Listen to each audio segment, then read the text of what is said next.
Hi guys, welcome back to my channel. I'm Nancy, based in Sydney but passionate about traveling the world. Every Friday I'll be posting a new video either featuring a detailed travel vlog or a hotel review. If you're interested, don't forget to subscribe to my channel. Today I flew from Sydney to Hobart. Hobart is the capital of the Australian state of Tasmania and the most populous city in the state. It is the second oldest city in Australia after Sydney, the 11th largest city, with a population of over 220,000 and covers an area of 1,357.3 square kilometers. As a new immigrant to Australia, I personally feel that the city is really peaceful and tranquil. If you feel overwhelmed in busy cities, coming to Hobart will help you slow down, calm your mind, spend more time with nature, and experience the simple beauty of life. Hobart has buses to the suburbs and long-distance buses to various destinations. It takes about 2 hours to drive from Hobart to the major northern town of Launceston. Highways from southern Tasmania to western, northern, and eastern towns all coverage in Hobart, making transportation convenient. Hobart Airport is located in the northeast of the city, about half an hour's drive from the city centre. It is a small airport capable of handling regional aircraft like the Airbus A320. However, I would recommend renting a car for travel. This time we also rented a car. We chose a relatively small and inexpensive car rental company.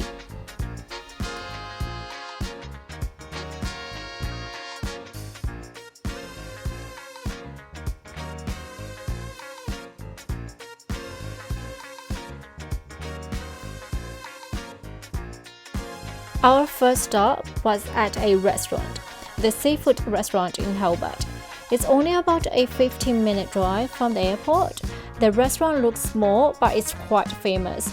Having originated in 2009, it's the winner of the best fish and chips in Tasmania in 2016, 2017, 2018 and 2021, and best fish and chips in Australia in 2017, along with several other local council and restaurant guru awards.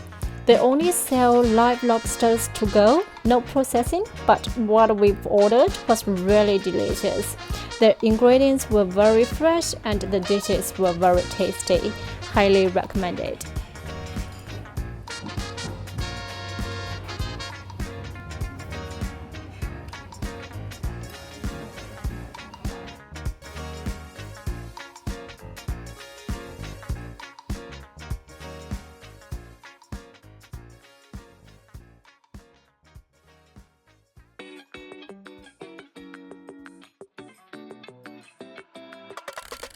Then we drove to the Tasmania Devil Unzoo, which is only about a 10-minute drive from the restaurant. It's very convenient. This place is perfect for anyone looking to mingle with Tasmania's wildlife. It has a kangaroo pet dog where you can feed and pet the animals. There are also birds and other wildlife roaming free. The Tasmanian devils are also there, although not running free. The kangaroos, followed by Tassie devils, and then wild birds. So lots of fun things happening for the afternoon. We're just there. If you need the restrooms, they're out this way to your left. Otherwise, you can head out this way to start your adventure. If you follow that main path, that will take you straight down to the waterfront. Sure, thank you. When we visited, it wasn't very busy, but I really recommend it. We literally walked around, observed the animals, and felt the charm of nature.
Next, we drove to Port Arthur, a village and historical site in southern Tasmania.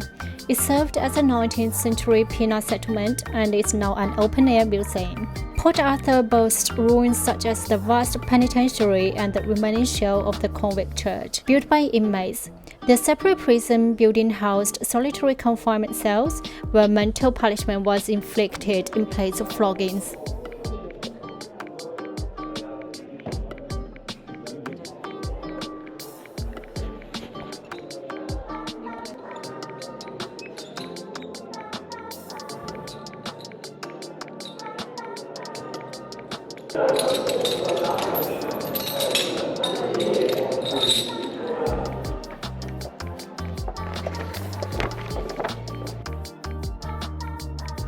Port Arthur is described as the best surviving examples of large-scale convict transportation and the colonial expansion of European powers through the presence and labor of convicts.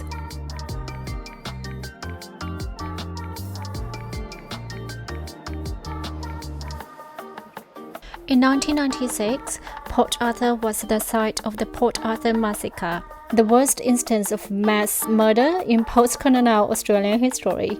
Due to its history as a penal colony, contact between visiting seamen and prisoners was strictly prohibited. Ships had to surrender their sails and oars upon landing to prevent escapes. Despite these measures, numerous attempts were made. Some were successful, with boats seized and used to row or sail long distance to freedom. Furthermore, Port Arthur holds the distinction of being the birthplace of rail transport in Australia. In 1836, a tramway was re-established between Taranaki and the jetty in Long Bay, north of Port Arthur, with convicts as the primary labour force. Visitors can still view one of the last remaining sections of this tramway at the Federation Chocolate Factory in Taranaki. This destination is highly recommended and worth spending a day exploring. You can wander among the ruins, immerse yourself in history, gaze out at the sea, and contemplate the future while enjoying the sea breeze.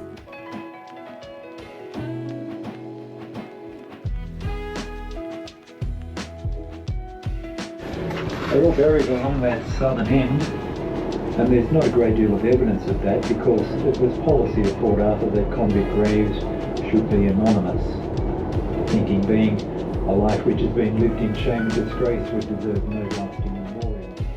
Alrighty, thanks very much. Thank you. Cheers.